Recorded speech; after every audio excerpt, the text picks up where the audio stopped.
বৃষ্টির সময় পাহাড়ি ঢালু রাস্তাগুলো একটু রিস্ক হয়ে যায়। সুন্দর ফুল এখানে ফুটে আছে।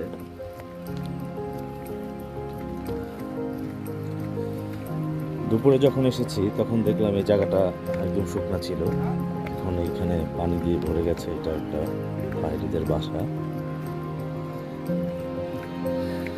আমি ঘুরতে খুব পছন্দ করি।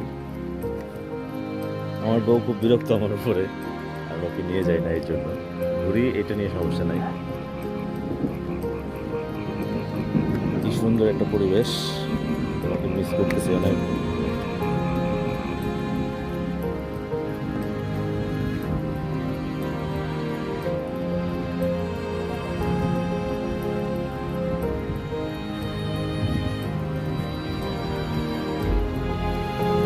অনেক বৃষ্টি হয়েছে, আর এদিক দিয়ে পাহাড়ি ঢালু, পাহাড়ের বৃষ্টির ঢল নেমে যাচ্ছে।